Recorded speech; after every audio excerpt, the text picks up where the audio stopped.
Ele, rungokno. Iki dudu gaman biasa. Iki dudu wesi kang lerempeteng. Iki pusaka kang lair saka kawelasan rasa, dicipta dudu mung nganggo tangan, ananging nganggo nyawa lan tekad. Saben tetesing banyu pawone ngemu suwuk lelaku. Saben kobaran geni pambakare makili tekad kang kedampar. Saben lelehane wesi iku sejatine donga kang mung bisa krungu dening ati kang bening.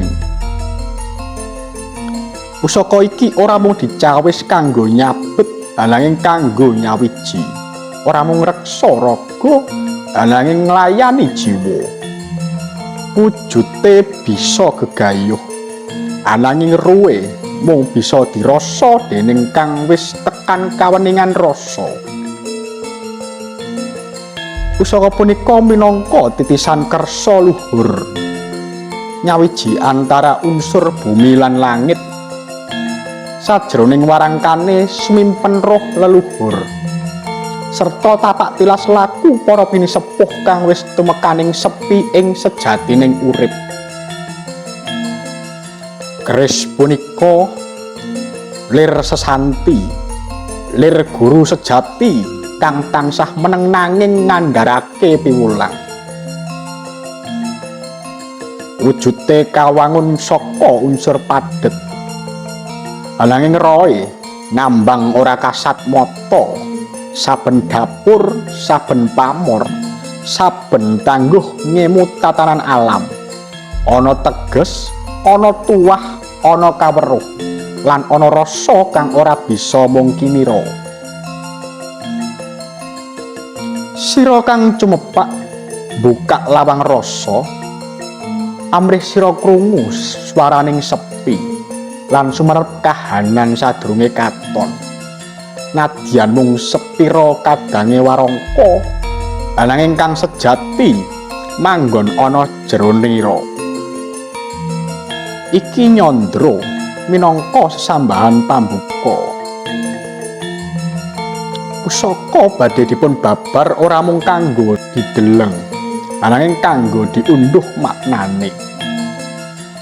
Saged anggugah, saged angayomi, saged nyuwun berkah, nanging mung tumrap kang leres-leres mangerteni tepa sarira lan eling marang asal.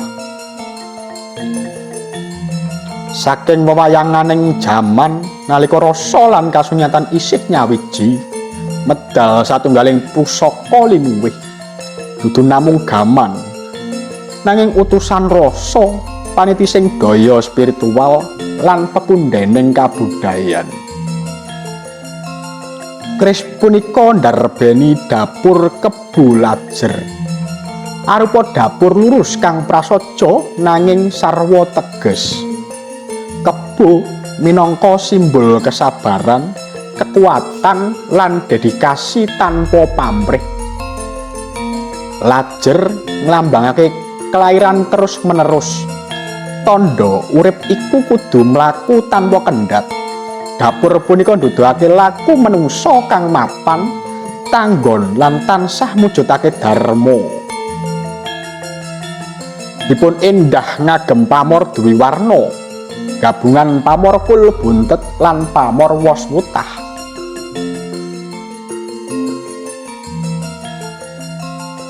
Pamor kul buntet ateges pamor mapan lan caket. Makili rejeki kang lumpuk, cocok kangge tiyang kang nyimpen kekuatan lan kaprigelan.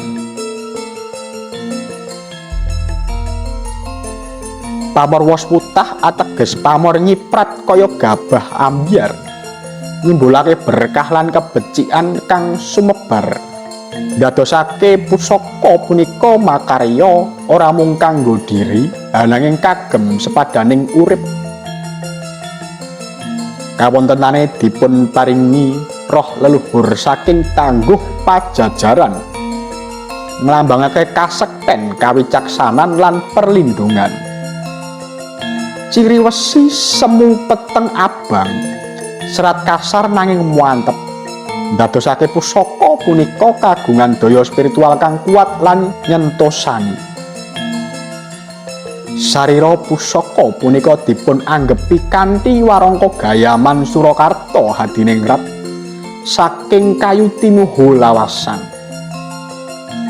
Rancaan klasik gaya Solo nglambangake kalem, laras lan kapribadian ngedeg. Tinuhu lawasan dipun pitados saged nyerap energi negatif, ngluhurake aura lan njangkepi kawaskitan pusaka. Pusaka punika cocok kagem padudon Senen Kliwon nglambangaken ketenangan lan kawicaksanan. Kemis Pon kawilujengan lan kaberkahan. Setu Kliwon kekuatan spiritual lan daya batin kang landhep. Ing pungkasan pusaka punika dudu barang antik kosong makna. Menika pusaka kang tanggap rasa, ngemu piwulang lan nglantarake berkah. Dipun paringake kangge tiyang kang wasis rumeksa amarsudi urip sarwa bekti lan saged nampa rasa kanthi tulus. Menawi kersanipun saged pinanggih judone, pusaka punika siap sowan ngiring nyinau lan ngayomi laku. Nuwun matur suwun.